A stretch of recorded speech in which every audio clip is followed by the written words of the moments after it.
pas les deux. Il y a Alors, Garfunkel, son la prénom voix. c'était Arthur Garfunkel. Arthur Garfunkel. Paul Simon, non. Passage en France, monsieur Garfunkel. Passage en France, alors bon, c'est vrai qu'on a tout dit de 6 ans de carrière, 64, 70. Ils ont incarné comme personne une certaine image de l'Amérique, de Greenwich Village des années 60.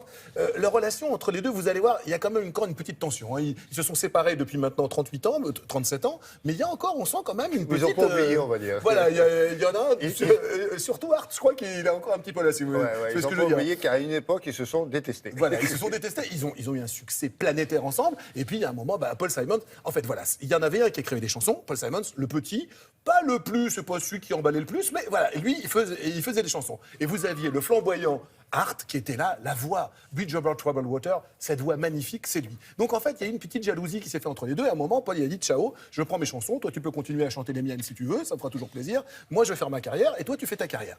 Art, il lui en veut encore un petit peu. Bon, alors, voilà, il nous a Parce raconté... qu'en réalité, le chanteur, Paul Simon, c'était celui qui écrivait. C'est l'auteur-compositeur. Il a fait la carrière. Il a fait la Il carrière. me semble plus que l'autre. Et Art, il a fait une carrière au cinéma aussi, et puis il continue à chanter. Je vous assure, il a une voix toujours aussi belle. Il chante magnifiquement bien. Cette voix qu'il a découvert à la synagogue en préparant sa bar mitzvah dans le Queen dans les années 50. Art était dans la salle, ils se sont dit, tiens, tu chantes bien, je fais des belles chansons. Ils ont fait une comédie musicale ensemble, Alice au Pays des Merveilles. Art faisait le gros lapin et Paul faisait le gros chat. La suite, vous la connaissez. C'est vraiment une légende qui était de passage à Paris. Nous sommes allés le rencontrer. Vous allez voir, il ne manie pas la langue de bois, le monsieur. On y va. Avec son complice Paul, ils ont incarné dans les années 60, à l'instar des Bob Dylan et autres John Baez, une véritable contre-culture américaine. Simon and Garfunkel, un duo et une amitié toute particulière. Art, comment pourriez-vous définir cette relation entre vous et Paul Simon?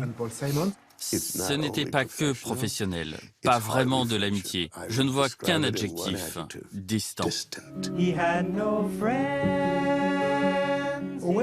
Quand avez-vous pris conscience que vos deux voix ensemble avaient quelque chose de magique? Nous avions pour modèle les Everly Brothers.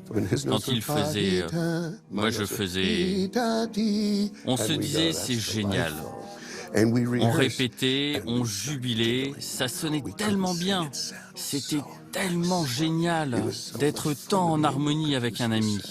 On riait tellement qu'on n'arrivait plus à chanter. Nous avions la bonne alchimie. Et souvenez-vous, parmi toutes les chansons produites par ce duo, ce tube parmi les tubes. Quand Paul Simon m'a montré cette nouvelle chanson qu'il venait d'écrire, Bridge Over Troubled Water, j'ai dit ce que tout le monde entier a dit. Oh mon Dieu, c'est fabuleux.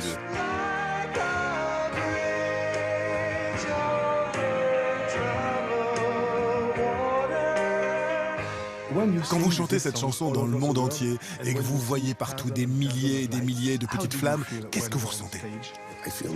Je me sens transporté, je le sens au plus profond de moi-même.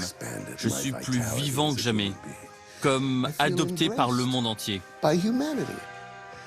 J'ai grandi, je voulais juste être aimé comme un chanteur qui donne du bonheur à entendre et de l'émotion dans le cœur. Et comme le public me dit c'est fait, la boucle est bouclée.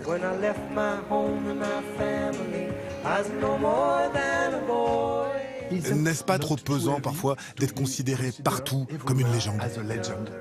Légende, icône, ce sont des termes qui n'ont pas beaucoup de sens pour moi. Le mot qui a beaucoup d'importance, c'est artiste, véritable artiste. Allez, prends le micro et prouve-nous, là, maintenant, que les dieux de la musique sont toujours en toi. Ça me parle.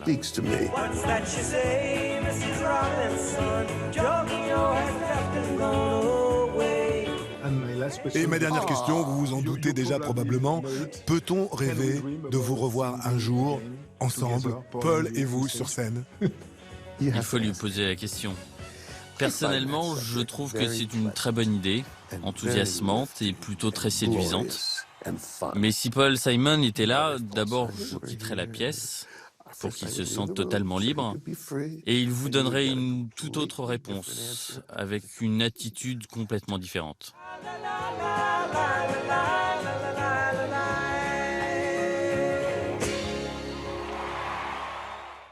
Ça va. Oui, ça va. Bon, voilà. 37 ans plus tard, je crois que je me dis, tiens, il a dû dire quelque chose de désagréable. Non, il ne nous a pas étranglés quand on lui a parlé de Paul Simon. Non, on est sorti vivant de la chambre. Il vous a pas dit, le nabo, là. Non, c'était pas ça. Non, quand même pas. Il sait quand même s'exprimer. Il a quand même un tout petit peu de civilité. Bon, ils chantent tous, garçon. Ce soir à Marseille, c'est vraiment pour les nostalgiques de cette époque. C'est vrai que lorsqu'il chante Bridge over Troubled Water, bon, il passe un petit peu sous le pont maintenant. Et vous, c'est cette chanson-là, pour vous, c'est pas The Graduate.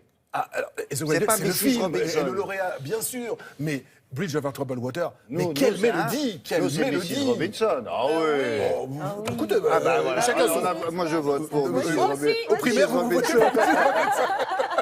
Mrs. Robinson. Allez le voir à Marseille ce soir, à Lyon, le 20 février à Lyon. Merci beaucoup. Je vous en prie.